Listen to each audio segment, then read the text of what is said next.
because if you make a wrong research, if you research wrong profiles, if you make wrong conclusions, all your other work in terms of posting would be, I think, bad. Why? Because these people trust us. So trust is more important than topics of your post. So personal post, it's about storytelling, and as far as and storytelling, it's not an easy thing to do.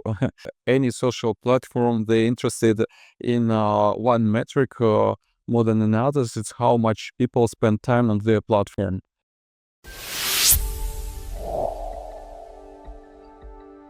Let's get it started from here.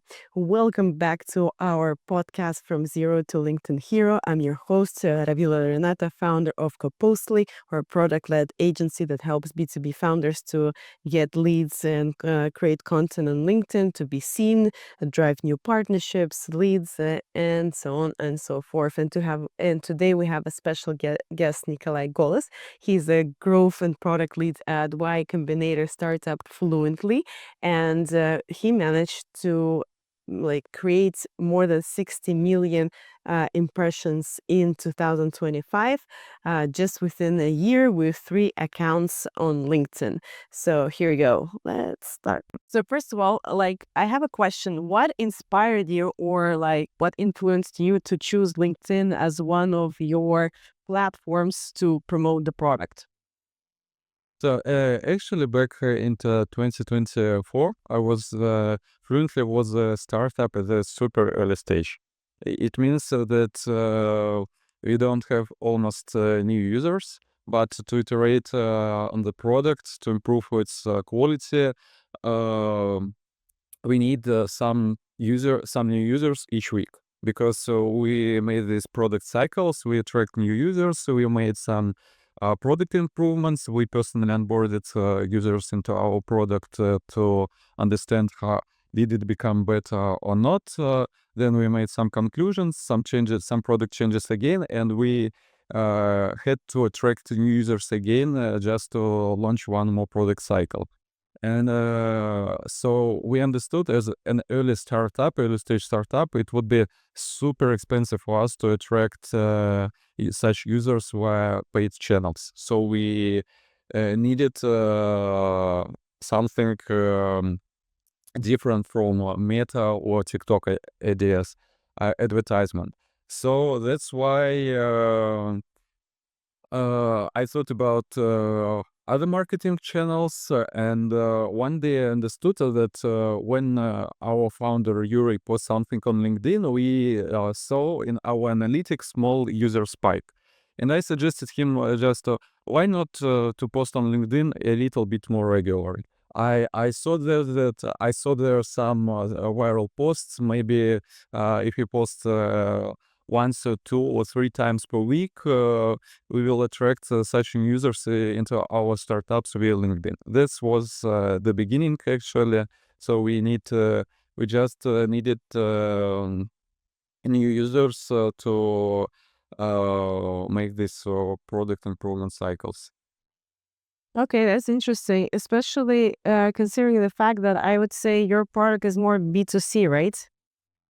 Yes, so a couple words about what we are building. Fluently, it's on that time on 2024, it was your call, English call assistant. It means, for instance, we are speaking right now together in English, but we are not native English speakers. And after such calls, our tool Fluently, it was able to send you a quick recap with your mistakes, with recommendations, with pronunciation, grammar, vocabulary recommendations, and so on, to help you on the next call to speak in English a little more fluent.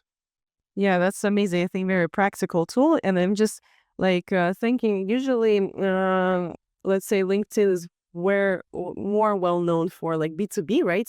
Like companies and promotion and stuff. But it's really great that we have a case of a B2C product as well, like getting a lot of attention, right? So getting a lot of potential users as well through LinkedIn channels. So you can see, audience, that it's also good though for the B2C products as well. So And when you, for example, started to do and post like from the Yuri's page, did you had any strategy specific in mind, or how did you approach, what content to post, like what not to post? How did you track like the performance, and then how did you scale that? When you're thinking in terms of growth, the best hypothesis appears when you just copy when what um, somewhere someone does successfully in his startup. So, for example, you have insight that your friend in other startup just launched something, a new marketing channel. You know the details, and you know that the new marketing channel performance really great. So, if you're trying to replicate it in your startups, there's a really great chance that it would be work for you too. So, knowing that such approach works almost everywhere in growth, I just tried to figure out what works for other authors on LinkedIn on that time. So I just collected the most interesting LinkedIn pages, researched their content strategies, and based on this research, I started to make posts on the Yuri LinkedIn page. So that was my approach, just to research as deeply as I can other successful authors on LinkedIn uh, to make some conclusions. So what they're posting, why, and why this post get more attention than posts of other authors. And based on this research, I created my own strategy, or I mean posting strategy for Yuri account. Amazing. You're a true ghostwriter doing deep research. I bet you spent a lot of time to do the full research, right? Before you started posting. Yes, it was the most complicated part. So it was it much more complicated than just actually writing a post. Research is always much more complicated because if you make a wrong research, if you research wrong profiles, if you make wrong conclusions, all your other work in terms of posting would be, I think, bad in the results, not as good as it could be. Yeah, that's true. That's so true. So what do you think was the key of success, for example, of the Yuri's page? The first thing is that I try to figure out what means success. Because success usually means is that for me, like for a business guy, it means that we achieved some business goals. And for us, our business goal, as you remember, was to attract users into our products to run these product improvement cycles. So yes, we achieved success there. Um, and if answer your question, what was the main reasons how we achieved this success? It was actually a good product and marketing fit for us. So we are building a product fluently on the time of the product, which helped non-native professionals and non-native founders also to speak better on the English calls, online English calls like in Google Meet, Zoom, and whatever. And we understood that huge potential audience of our product, they are on LinkedIn. So we can attract them on this platform because nearly, I think even more than half audience on LinkedIn, it's non-native English speaker who are actually uh, professionals and looking for a job abroad. That's why we understood. That's why we chose actually the channel, because we understood that really big amount of our target audience are on LinkedIn. So the other thing that Yuri also he's a YC founder, and the YC founder is it's a notable achievement for founders. So users, people, especially who are interested in startups, they're usually interested in YC founders. So how did they manage to get into YC? What are their approach for building startups? So it's really interesting for them to know some insights So based on these two things, I created a content plan. I knew that and the third thing was of the success actually was that I really understood the interests of the audience. So I read a lot about startups founders. I saw a lot of viral posts created by startup founders, and understood what may cause an interested from uh, how to cause this interested from our potential target audience. So what topics they're interested in mostly, and so on. And based on these three variables, so it's my personal insights about the audience. Yuri is a YC founder, and this third variable is that too many target audience of Fluently product were also on LinkedIn. That's help us to reach this success in terms of business. Yeah.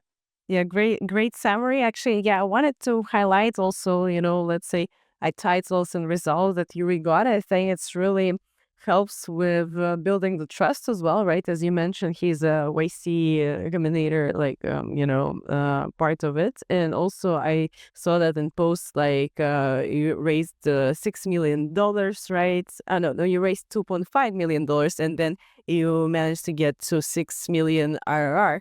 So this, and also Forbes 30 and the 30, this is all very impressive numbers. And when we work with founders, we also like suggest to put the numbers, the results, and some impressive information like up front. That really helps to build more trust. So the question is here, like, do you think that people who never been to Y Combinator or never raised 2.5 millions and they don't have such impressive numbers can manage to succeed on LinkedIn as well? Of course, for example, I have never been in Y Combination. I'm not an YC founder, but I also have a profile, and also I helped other founders who even didn't raise their own money. It's not about, and also I see a lot of YC founders who are trying to launch their LinkedIn pages but didn't achieve a success. So as I mentioned, if you're a YC founder, it doesn't make you successful. Or if you raised, I don't know, $50 million, it doesn't make you a successful author, because you also have to understand deeply what uh, what should you write about to cause an interest from your audience. You also should think. You also should post regularly, and your content should be valuable and it should be up to date. So I think too many people think that if they are YC, it automatically guarantee them success on social media, but it's not true. You have to spend really a lot time on trend watching and deeply understand what should you write about. Of course, you should also know your strengths. That's how to cause interest from the audience. For example, if you're a YC founder and you raised some big amount of money, or you reached notable achievements such as great ARR, great user base, and so on, it will, if you're highlighting this, it will make you more interesting to the people, but it doesn't guarantee that all your posts will go viral. Yeah, that's true. That's so true. I do agree with that a lot. That's why I asked this question, because I know some people are thinking like, oh, I'm not like, let's say I'm great for LinkedIn because I don't have such big achievements, because they might, see other pages and say like, oh, they have this and that. And I'm not going to, have great impressions, right? Just because I'm not there yet. But that's actually not true. And the other question that I have for you is like, what's the type of formats and posts do usually perform best for you at this moment? So actually, first of all, I think about the end user. I mean, I think about the reader. So LinkedIn, it's about building the trust. For example, we made this 60 million views in 2025, and zero posts were about English learning. As you remember, our app is about English learning, but zero of our posts were about English learning. However, from this post, we attract thousands of users into our product. Why? Because these people trust us. So trust is more important than topics of your post. And how to gain this trust from your users? As from my point of view, you should be either valuable for people, so your post should be really valuable. They users wanted to save this post actually after they read them. Or the second side, these posts should inspire user. So after reading your post, people should feel some inspiration or positive emotions because they remember your posts help them to gain these positive emotions, inspiration, or your posts were valuable for users. That's how I think about the posting. That's why actually when we post something, I think does it valuable for user, or can it actually cause positive emotions from user for user, or cause him inspiration or something like this? If my answer is yes, I also think can it be viral? If answer also yes, I'm gonna make such post. Interesting. I also noticed that you guys don't use too much personal stories.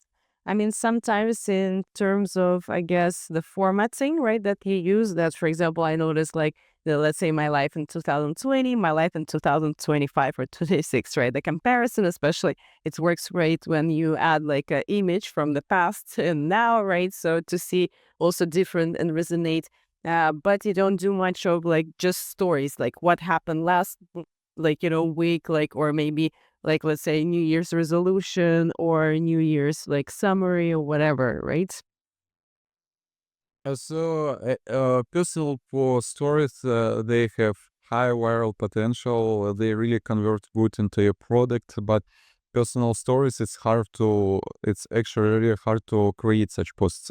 It's so usually we write one or two personal posts per month, because if you repeat your personal posts each time, like each week or two times per week, it's really hard to change something in your life to oh no, Yes. no, I mean, even hard to change so much that it would cost people attention.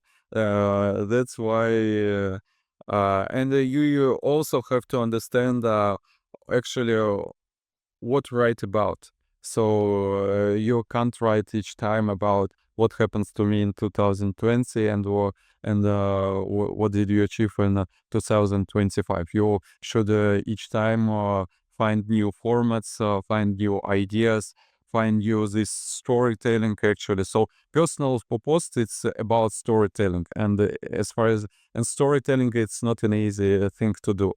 That's why they really convert well, but yeah, it's not more than 10% of our content plan.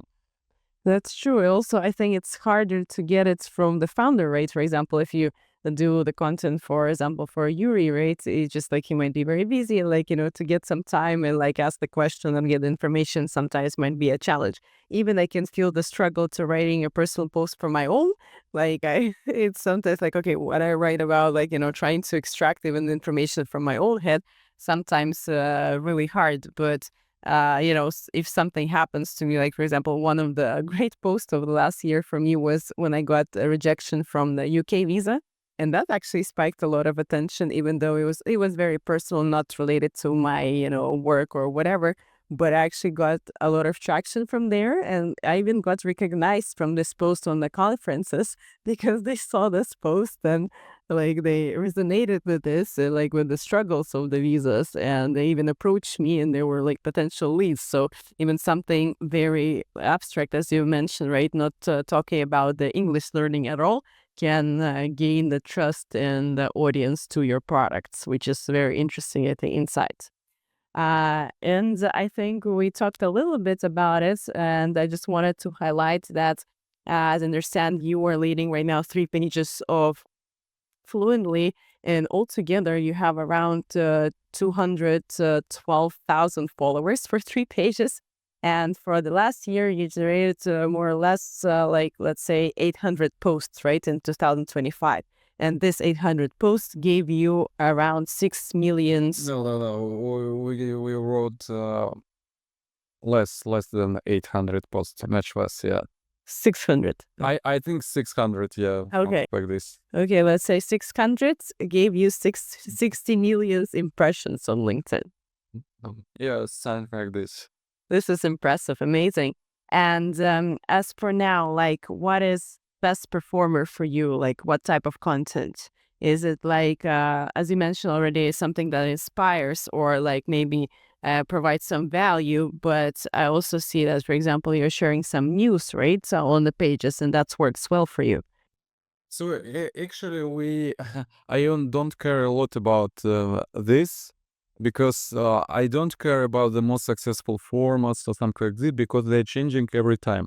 We don't have post types which we make like for the last year constantly each week or something like this. We change our post time every like 2-3 months because all these formats they become outdated. So when you post something again, that's eventually the results from such posts go down and down, and you have to create something new, create new post ideas, and post them again. So the only thing that we do each time, like each month or even each 2 weeks, it's trend watching. I even like coded my trend watching app that tracks more than 100 profiles on the LinkedIn. It tracks their posts, their post performance, and I can easily just open it and figure out what is going viral for the last 3 days. And adjust my posting strategy. Yeah, usually, of course, we post some uh, huge annonces, like huge. If you talk about Yuri pages, which mostly focus on startup founders, we trying to post earlier than other people some huge annonces um, from interesting companies like Global or other notable companies which almost all startup founders know. And we know that news from such companies may cause attention, but it doesn't mean that we post each news from them. It's also about your understanding. When you, for example, for the last year, I read 1,000 viral posts on LinkedIn. That's why I have my own neural network, which can trigger when I see something interesting, and then using it filter a lot of posts. And for example, to make one post on Yuri pages, I usually read 20 or 30 pages in the feed and think about what should we post next. Yeah, so usually it's all about trend watching and training your own model in your brain just to filter not interesting posts from most interesting ones. But not posts, the post ideas from the interesting ones. So, how much time do you usually dedicate to, let's say, do 3 posts per week, or do you usually like sit down and like do the post within a day, or you plan for the whole week, or how do you approach that? We plan posts, so usually in the morning we plan posts for the current day. So we don't have a content plan for the 1, 2, or 3 weeks ahead, as usually do other content teams, because in 1, 2, or 3 weeks all your posts will become outdated. That's why to make really content with high viral potential, we just have this session in the morning where we choose the post ideas, make some trend watching, then we prepare this post. Sometimes in rare cases, if we plan a huge launch, for example, we know that in 1 week or in 2 weeks we have a huge launch starting our fundraising process, we can prepare some posts like intro or 3 weeks ahead before this launch. But usually, yeah, it's day-to-day activity. Yeah, it makes sense, especially if you're using trend watching, because trends are sometimes they leave not too long. It's really important to, let's say, hop on the wave of the trends, right? To, get more, because if you're like posting later on, you can get only less traction. That's true. And if I may ask, like, what do you track? Like, what is the most important metric for you to follow? Of course, it's in rare how much Oh, that's good. sales made our content for Fluently, and the second metric is our reach, weekly reach. So we don't track the performance of particular one specific posts. We usually track reach of all our accounts from week to week. Okay, that's interesting approach. So you don't look into like which one was the best performer, let's say, you just say on an average. Yeah, of course, I track the best performance, but the mostly I'm interested in our week-to-week activity because we talk about uh, LinkedIn algorithm. It's kind of a black box. Nobody knows actually how does it work. And one post in which we are truly believed in could achieve bad results. Other posts which you think that's it's like. Not a banger could easily attract a lot attention. That's why we are mostly focusing on our weekly reach. Of course, when we make such analytics or we dive deeper into which post had worse performance and why, which post performed better and why, but the key metric for us here is weekly reach. And is it always green for you? Is it going always up, or are there like some? No, of course not. Of course not. It always goes ups and down for every LinkedIn creator. For every LinkedIn, you will never find a creator which views every week goes up and up, or every month go up and up only because algorithm, the people, the news, everything change over time, and each month you should find new approaches to caught people attention. That's true. Always you need to, figure out the best case scenarios and try and experiment, I guess, a lot. And as we just talked about, like, how the algorithms like work and that we don't really know how they work as a black box, but have you noticed like any changes like within the 2025? Because I know that you've been very active during that year and you got like 60 million impression again, impressed. Like, so what are the majors, like, let's say trends and like, or changes that you noticed with your content and, posting on LinkedIn?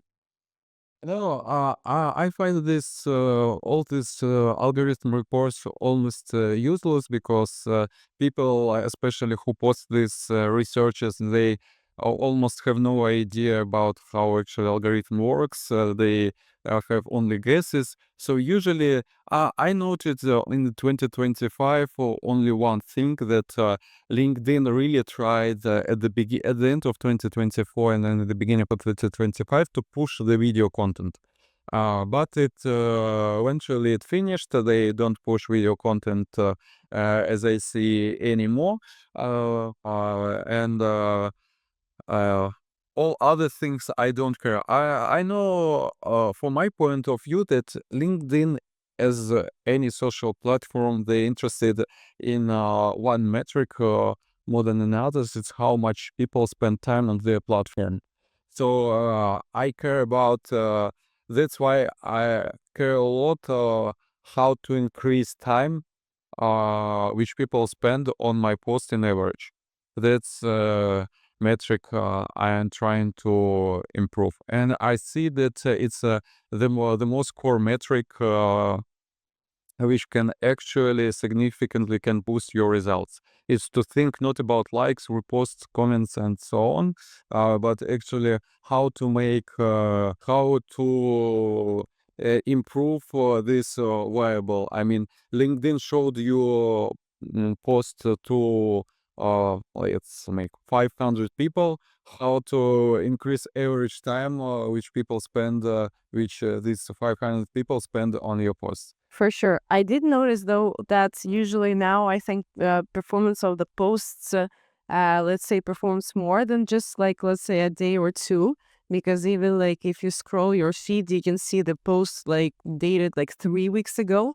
Previously, I think you only could see like 24, 48 hours, the last post. So, and I can see like, for example, some of the posts that we do for the founders, they might perform okay in the first date, but some they really go up on the fourth or even fifth day. So, which is, I think, was not possible previously. Also, I think you also noticed that it's gave more opportunity to track metrics inside of LinkedIn, right? Not only likes, comments, but also saves and sends right now. I don't know if you think that, for example, these metrics are important to look at. And also previously, they had this opportunity to click to track the links, the clicks on the links inside of posts. I think they removed that feature, unfortunately.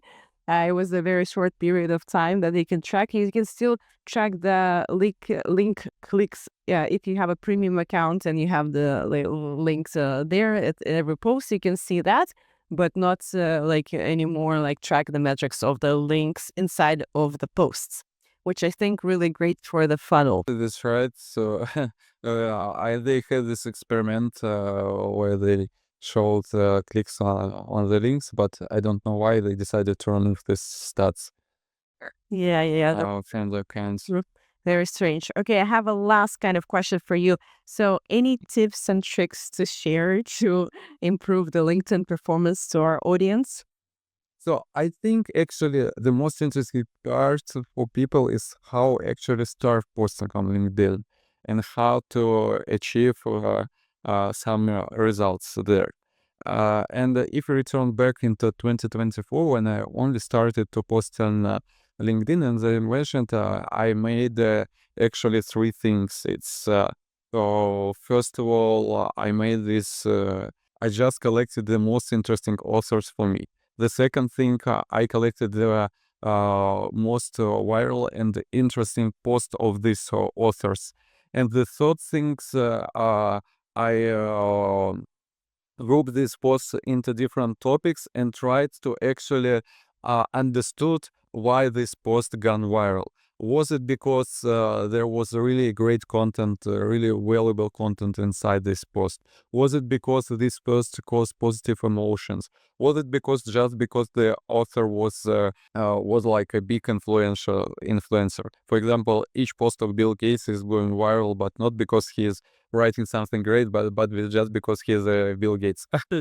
And you should, if you really want to become successful, make this research and try to figure out. I usually ask if I see a viral post in the feed. The first thing which I do is I'm trying to ask one simple question: why this post went viral? I try to read it again and again. And the fourth thing is pay a lot attention to hooks. Hooks, it's if you know, in the LinkedIn there is a button see more. So hook, it's everything that you think in the feed before you press this button. It's usually the first 2 or 3 sentences of the post and the image, if it exists. Try to especially to pay a lot attention to the hooks, because it's like 70% of success of the post is hidden into the successful hook. Try to understand why this hook caused attention. Try to find common patterns between these hooks and try to use these patterns into your own posts. Yes, and if you some authors who achieve some success on the LinkedIn, uh, in in 1, 2 or 3 months, um, they come to repeat it usually. And the problem is here that they stopped doing this trend watching. You have to do this trend watching at least 1 or 2 months. So once in 1 or 2 months, you should make this trend watching again and again, just to adjust your hooks, adjust your content strategy, and just to simply understand what can go viral and be updated. Amazing. Yeah, great insights. I also saw that, for example, doing some, let's say, reposts of your posts sometimes also can boost your own posts, right? Do you see that? It's a small feature, so sometimes yes, sometimes no. If I understand that I'm not going to do any post today, but I see that my previous post is going viral, but suddenly stopped, I can make a repost to trying to make it live again. That also helps, and also helps one more thing that if text content gone viral somewhere else, for example, in Twitter or Reddit, it means that it also can go in viral in LinkedIn. Usually, we really often find very interesting ideas on the Reddit or on the Twitter, and use these ideas into our own LinkedIn posts. So I mean, if you're doing a research, you can also research viral content on uh, Reddit and LinkedIn too, not only at the LinkedIn. On Reddit and Reddit on Twitter, not only on the LinkedIn. Yeah, that's a great insight. And just a quick question, like, do you do any outreach or commenting from the pages? Do you think it's important? No, actually, we comment only pages of each other, so it's really important in the first 30 minutes or when you make a post to get some first attention.